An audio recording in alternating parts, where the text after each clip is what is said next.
As the Prime Minister said, we've been preparing for weeks. Since January 19th, we have been launching our operational readiness. We started by beefing up resources in our Warsaw, Vienna, Bucharest offices and preparing London for an influx of additional digital applications. We also, on the same day, started prioritizing applications that were already in our inventory and have so far had in excess of 2,000 applications approved from Ukrainians who had some sort of an application within IRCC.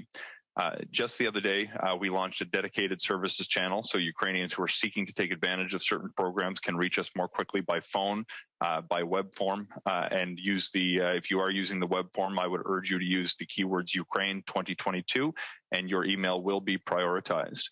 We've also launched new measures already for Ukrainians who are already in Canada that will make it easier for them to stay by extending their temporary status and issuing work permits to them so they can provide for themselves while they are here. We have taken nothing off the table for looking for additional solutions, as we will be looking to do the very Canadian thing of helping those in need, and in particular the people of Ukraine who have some of the strongest people-to-people ties of any country in the world. When I look at the fact that there are more than 1 million Ukrainians in Canada today, this is something that we should do. It's something that we will do. Can you tell me more about the delays? I mean, for someone who is in Ukraine for now, like people need to send papers or send their passport in order to get the visa. So the consular services are in Poland now. So how will the Ukrainian do this technically? Yes, and I say that not because I'm an optimist by nature, but because we've been preparing for more than a month now. As I mentioned during a previous answer, we started an internal task force within IRCC on January 19th to identify how we could boost our resources, originally in Ukraine at both our Kyiv and Lviv locations, but then by providing additional resources to Warsaw, Bucharest, and Vienna with some additional preparation in London. This included getting large volumes of the materials that we need to print travel documents and making sure that we're prepared to process and print them and deliver them in an urgent way. I do have confidence that we're prepared to deal with this more quickly than we have ever before.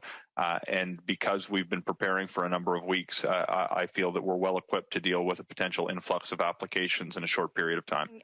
Are you considering lifting the visa requirements for Ukrainians who would like to come to Canada? So right now, we are looking at every option.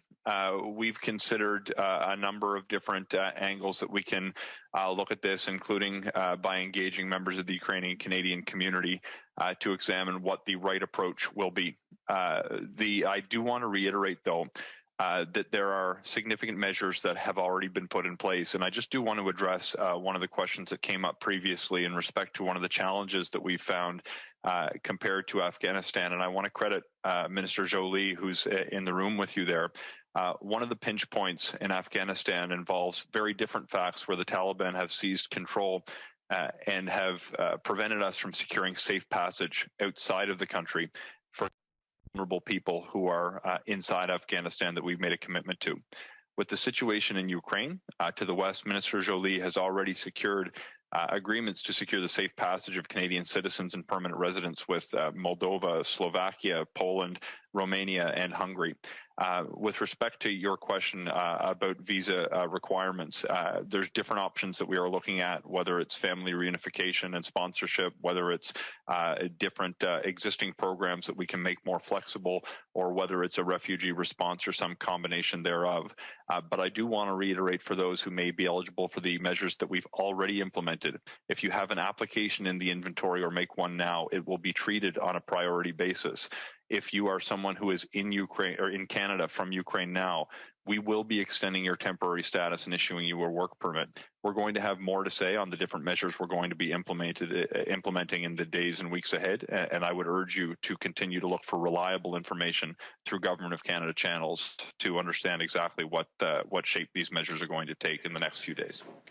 And as for a target of the number of Ukrainians we could welcome here in Canada, I didn't hear you say one earlier when you were asked by my coworker. Look, we haven't established yet an official target for the number. I think we're going to be looking at the circumstances as they continue to unfold. But I would remind folks, in addition to any special measures that we may be advancing in the near future, there are also existing measures that Ukrainians qualify for through Canada's ordinary immigration streams that will be processed in an expedited way. So I would urge those who have questions about Canada's immigration programs to use the web form, to use the dedicated service channel that we've established by email or by phone, so you can flag your interest in participating in some of these immigration programs, and we will have more to say this in the very near future.